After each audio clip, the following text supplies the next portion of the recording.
નમસ્કાર મિત્રો, વિડીયોમાં તમારું સ્વાગત છે। તો મિત્રો, અત્યારે હાલની ખૂબ જ મોટી અને દુઃખદ ખબર સામે આવી રહી છે। જી હા મિત્રો, તમને જણાવી દઈએ કે ગુજરાતમાં ચોમાસાની વિદાય થઈ ગયા બાદ બંગાળની ખાડી અને અરબ સાગરમાં સક્રિય સિસ્ટમને કારણે રાજ્યમાં કારતક મહિનામાં અષાઢી માહોલ જોવા મળી રહ્યો છે।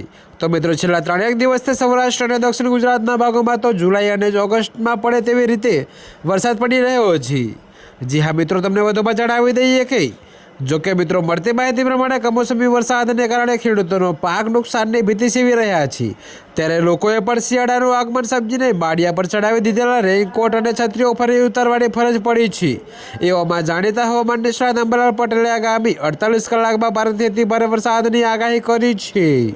જી હા મિત્રો, તો આ સિસ્ટમ સૌરાષ્ટ્ર થઈને પૂર્વ રાજસ્થાન તરફ જવાની શક્યતા રહેશે। જેમ જેમ આ સિસ્ટમ પૂર્વ રાજસ્થાન તરફ ગતિ કરશે તેમ તેમ અમદાવાદ, ગાંધીનગર સહિત ઉત્તર ગુજરાતના ભાગોમાં વરસાદનું જોર વધશે। તો મિત્રો, આગામી 48 કલાક દરમિયાન સૌરાષ્ટ્ર ઉપરાંત અમદાવાદ અને ઉત્તર મધ્ય ગુજરાતના કેટલાક ભાગોમાં ભારે વરસાદ પડી શકે છે। જી હા મિત્રો, તો તમને જણાવી દઈએ કે વધુમાં હવામાન નિષ્ણાતે જણાવ્યું કે નવેમ્બર મહિનામાં પણ બંગાળનો ઉપસાગર સક્રિય રહેશે, જેના ભેજના કારણે દક્ષિણ ભારતમાં ભારેથી અતિભારે વરસાદની શક્યતા રહેશે।